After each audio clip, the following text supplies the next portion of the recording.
It's the 93rd episode of the Elite Cosplay Podcast. I'm Holly. And I'm Kevin. And we're at Kevin's parents' house. We're in Spokane again. For those who have been following along on the podcast series, we do occasionally come to my parents' house. Every once in a while. It's nice to visit my parents. I think it's been like 2 years since we filmed a podcast. No, we filmed a vlog. Well, vlogs, but not the podcast. No, we've done a podcast. Yeah, it was 2 years ago. No. With Kyle upstairs, remember? Yeah. He was whining because we interrupted his football watching. I think it was around Thanksgiving. Football watching? He was watching his college. I remember. Interesting. Anyway, another interesting week in cosplay. So, what do we have? Is it though?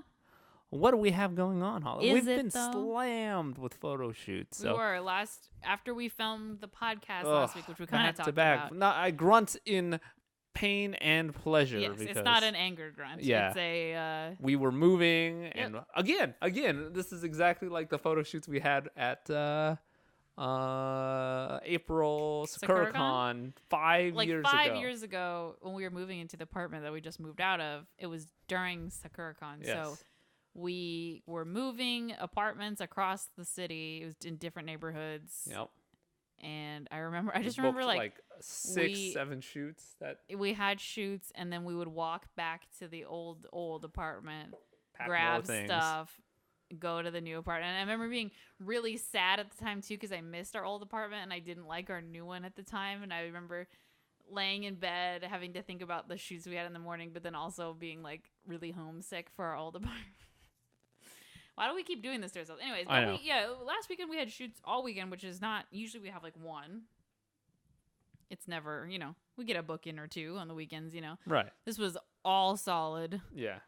And we had shoots all week too. Right. So we had one on Monday. Yeah. Everybody was like, you know what? It's the week before Labor Day. I'm going to get shit done and we're going to do this. And we're like, okay. Yeah. Well, it's not like we're being ungrateful. It's just a ton of work. It's fine. It was everything. Yes.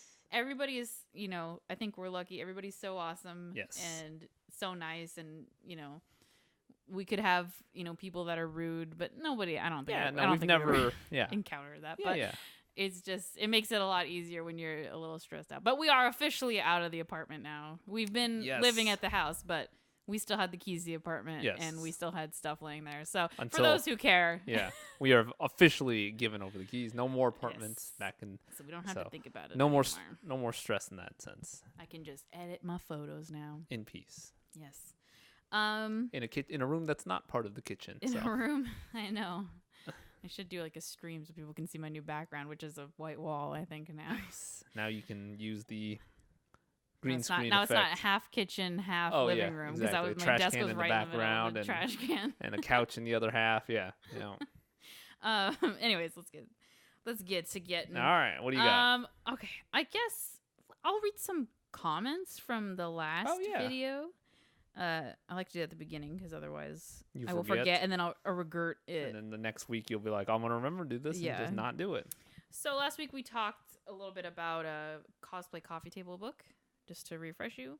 Yugiri says, photo books sound like a nice outlet for cosplayer/photographer expression and a potential source of income. Similar to, I've never read this word before. Bromides, bromides, BROMIDES. I don't know what that word is. I don't know what it is either. I feel dumb right now. And postcards.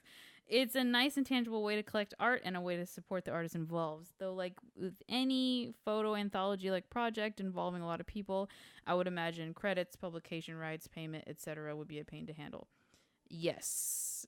Although, technically, if you want to get real technical, the photographer does own the rights to the photos they take, right? But I don't think it would be very kosher to just not ask people, if you were going to use the picture of them. But Emrys Concept says Holly is amazing, and I would absolutely buy your work in print form. For me, though, I don't have a lot of space for books / no coffee table, so it'd be a lot more likely to buy a calendar or something. It lets me actually display your work openly while optimizing space. Kevin is fantastic, too, and I appreciate his focus during shoots. You're too kind. Yes, that's a nice way to put it. Holly said I get mean and quiet during shoots, so I do apologize if that's how I've come off. I said that on the podcast. it's not, you're fine. I think a lot of people get to know you, but you do get, like, I know you said it's because you focus. And maybe that's what we were talking about. Maybe that's why she said, I appreciate your focus. But it's like you get really different. And then I'm like, where's Kevin? I'm sorry. I do. Yeah, I think I get like target fixation or something. Like, not that that's not the right word, but like I have a goal in mind of what I want, and like I just get focused. And yes, I don't know. Yes. Well, thank you. Deathbright says, photo book, yes. Next, copyright law is weird. Have you heard of Dumb Starbucks? I have not. Have you, Kevin? I've heard of Dumb Starbucks. So Dumb Starbucks, for those who haven't heard about it, I think it was a comedian or an artist. I don't remember who it was, but they opened a store in Los Angeles called Dumb Starbucks, and it was to play on the copyright, because you can. That's really old. Part of the copyright law allows, I think, 3 exceptions. So it was if you're offering not commentary, if you're criticism on it, or a critique, I think is what the official term is. If you can do a parody, and I forget what the third rule is. Was that counted as a parody or something? Yes. Well, I think they did get it to stop, because even though it depends on the judge, who the jury. It's like you get. The South Butt instead of North Face, because South Butt also got. Well, so South Butt, so that's where it comes into the gray zone. There's a difference between copyright and trademark. Trademark is more enforceable. So is the name Starbucks that's trademark? I believe that's what the argument was. And so, if he made a place called Dumb Galaxy Bucks or something like that, or something. Oh, like similar. Right. Then Dumb Sunbucks or something. Then they would have no right. But the word, because I believe he used the word Starbucks, I think that's where they got him. And the same with South Butt. Even though they just ended up rotating the logo 90 degrees. But it's still the same. Like, it's a recognizable trademark at that point. Yeah. So I think that's why they got sued. I think Adidas has, like, copyright for 3 stripes. They do. I do believe. Or I think 3 stripes in a triangle or something.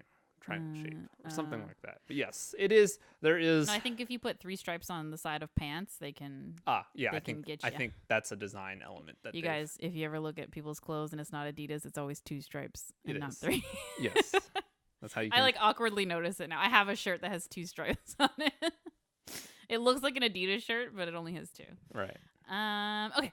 Kimidori Cosplay says, first off, your guys' shoots are incredible, so don't sell yourself short, Holly. Okay. Just Holly. Never me. The person that lugs all the bags around. I'm not trying to get pity points. No. I'm just joking. She meant both. Well, I was the one being down on myself last week. That said, I do share some of your feelings about coffee books in general. They aren't the most practical things to have, as they aren't something I'd reference on a regular basis. Yes, exactly. That's me too. They would just sit there. They're a pure sign of opulence, just like water fountains. Useless. Who needs a water feature in their front yard? In the context of photography, though, I've always thought it would be interesting if photographers included behind the scenes shots of what went into the setup of each image. It becomes particularly interesting with studio photography, where I've seen models propped in weird poses, bokeh backgrounds, elements actually being weird objects, etc. I think at that point I might consider purchasing books like this, because it would A, serve as a resource for shoots, and B, help me appreciate working creativity that went to making each shot. But hey, that's just an idea. Mm-hmm. P.S. If you're nervous about putting out a photo book of your own, there's always the route of taking pre-orders before actually placing the print order. That way you can gauge people's interest, not have any leftovers, and end up with a badass physical portfolio. I'd order one. Girl, you're so nice. Yeah. I agree. I think I was trying to get to that last week, where to me, I've never personally, like, a calendar I think is as much as I've ever been like, oh, I could sell something. Sure. You know what I mean? Like, I think that's as far as I would go personally. But I agree with in terms of just photography, but I agree with you about the like behind the scenes stuff and like how we got the shot, basically. I'm actually making a video of that soon on one of these things that we did this past weekend when we were busy. I have to order something online, but I will get it and then we can talk about it. But yeah, no, I agree. I love those like how they lit it, or like how like the model was like being propped up by a chair, but you can't tell because they cut it off. You know, all that stuff. I agree because you're learning and you're being entertained. Sure. It's weird to me. I feel like as a photographer, I should enjoy photo books, and I feel like I don't. Again, much like water features in the front yard. Just a pure sign of opulence. It is. But I enjoy photography in other forms. Yeah. Sure. But what a perfect segue for our semi-mid-roll. If you do like behind-the-scenes content and would like to help us out, all levels of our Patreon subscribers do get access to a secret Instagram. It's also a new month. A secret Instagram that we call Elite Cosplay Behind the Scenes. It's not exactly that name, but... It's not it, but... You only get access to it if you have the Patreon, so don't say the real name.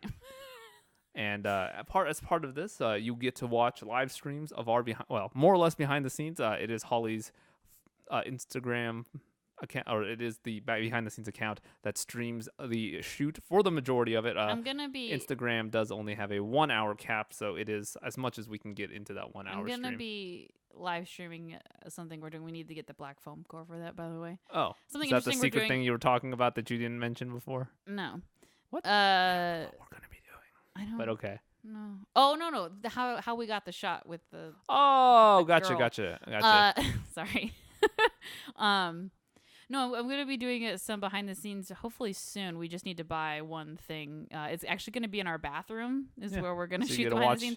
And I can actually talk. During shoots, we do have live stream right now, and we do talk intermittently if you hang out. But, it's a lot of just video and watching us and moving around. Those who have been on a shoot with us kind of know how we just are constantly moving. So... Yes, we so tried last to week, talk. if you watched my commentary on how we climbed 100 stairs up, and I was tired, and then I was filming Kevin lugging the luggage up 100 stairs.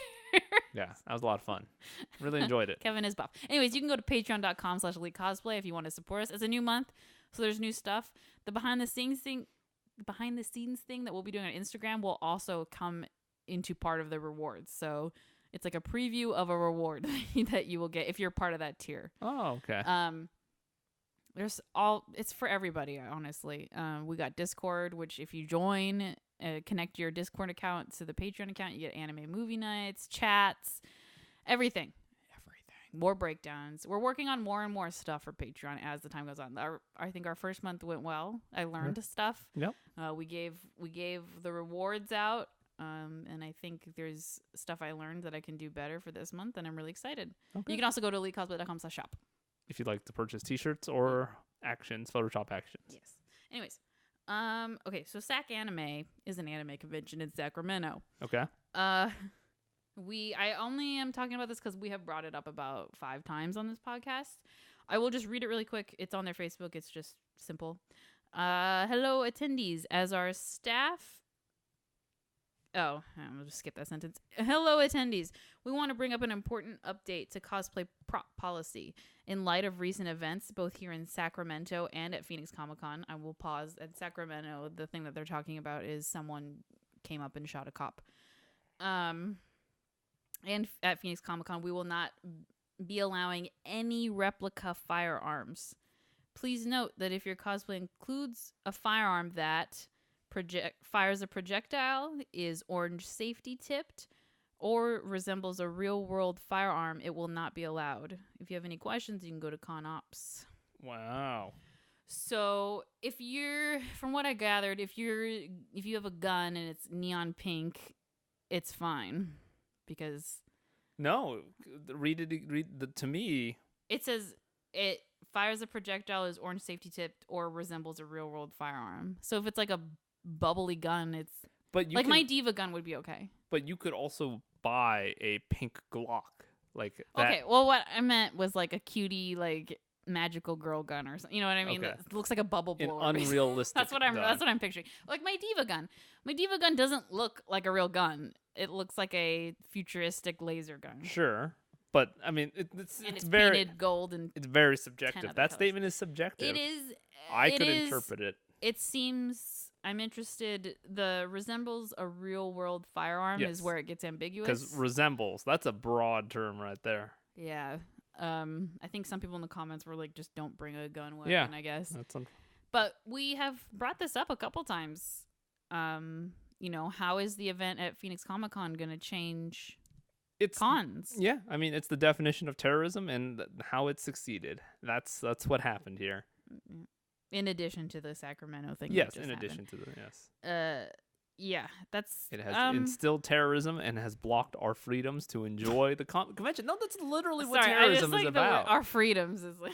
Yeah, I mean... All I can think of is my freedom. Yes. No, I'm with you there. Our freedoms just made me giggle. It's interesting because there's a couple characters, like, for example, Baby Doll from Sucker Punch. Yes, she has a 1911. It's engraved and it's like super cool and it's personalized for the movie, but it's a 1911. So now obviously people aren't bringing 1911s when they cosplay as her. They're bringing replica 1911s, but airsoft versions. That wouldn't the plastic fly. Non-airsoft versions. Or, handmade ones. I don't know. But it sucks. I don't know. It does. I don't know it does. What to say about it. I just think it sucks. It does. We'll see how that unravels. We've been predicting it, and this is, I think, is it the first one that's outwardly said something about post Phoenix Comic-Con? I feel like New York had something, but not really. Oh, they did. We kind of talked about it. Yeah, okay. We talked about it. Anyways, we had an interesting conversation with a girl we worked with last weekend about indoor cosplay photo shoots. I don't want to say it, like studio. Oh, yes. So there is a studio, I think it's open in Irvine, California, and it's called Make Light Studio, I think. By the way, I just want to sidestep. Kevin and I are in a bedroom in his parents' house, and he keeps walking into the closet, into the dark, and then just peeking at me through this dark closet, and all I can see is like his eyeballs. It's because the closet doesn't echo. Oh, it doesn't. Yeah. It is pretty dense in there. Yeah. Anyways, so they opened up this studio, and it's similar to what they have in Japan. So they have rooms or areas with like different, I want to call them props, backdrops, sets. Yes. So they have like Grecian type pillars. Yeah. I don't see a classroom, but they had like at the Make Light Studio, flower wall, like this huge flower wall. They have like a gothic-y European looking area, et cetera, et cetera. It appears to be really big. I obviously haven't been there. I don't know anybody that's been there, but I've been seeing them a lot lately on Instagram, and so I was poking at stuff because I was like, this is interesting. And a girl that we worked with, she goes by Lowen Cosplay, by the way. She has been living in Japan for the past 2 years, and Japan has that law where you can't cosplay in public. Right. They do have certain events every once in a while where they do open up cosplay to the public, and you can do shoots there, but it's pretty rare. And everybody makes use of these cosplay studio places. So I asked her opinion on it. I was like, hey, have you seen this Make Light place? What do you think about it? She was like, oh yeah, it's super cool. She's like, the ones in Japan are pretty, they're kind of, they're in old buildings. Oh, yes. Okay, so like warehouses. So they're in like warehouses. So like, she said some of the stuff was kind of like, I guess it would be cool for like post-apocalyptic, but it's kind of like janky sometimes. Right. It's open to everybody. So like, you just pay like $30 the entrance per fee, person, and then you have like free reign of all of the sets, and everybody else does too. So sometimes you're waiting, sometimes you're waiting in line for a set, or like some people will like close the door and then like be in there for 2 hours, and you're like, what do you? Yep. Please share.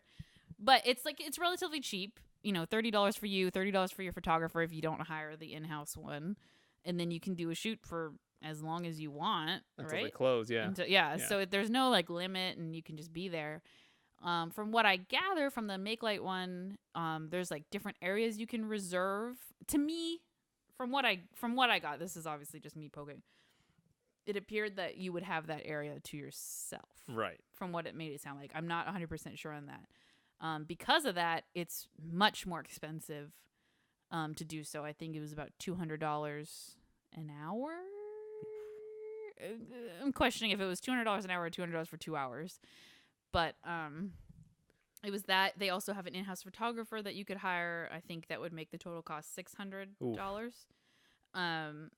So it's a lot more expensive than the Japanese ones, and I think that's what the girl we worked with last week was kind of getting at. She was like, it just seems really expensive compared to what I'm used to seeing in Japan. It's what she, is Right. seeing in Japan.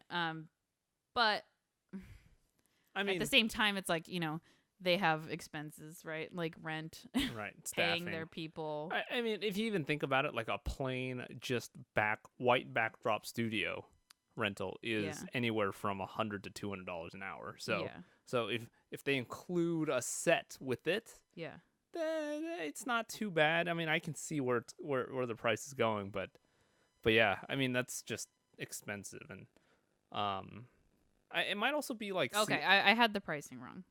Here we go. It might just the be full studio, which I guess is everything, I would assume, right? I don't know. It just says full studio. It's $120 an hour. Yeah.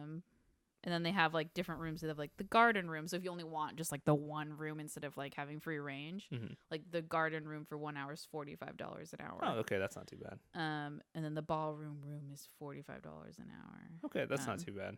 Yeah, because so if it's just if you want the whole shaboodle, it's $120 an hour. Okay, I mean, in Seattle, we've seen studios rent for $100 to $200 an hour. The studio we rent is $75 an hour. Exactly. So, and it's small and it's just white. Yeah, like it's we just have white. to, if we want any props, like we worked with Emrys Concept there once, and she brought a bunch of stuff so we could have and we light it so it looks different, but it's just plain. Yeah, just a white backdrop.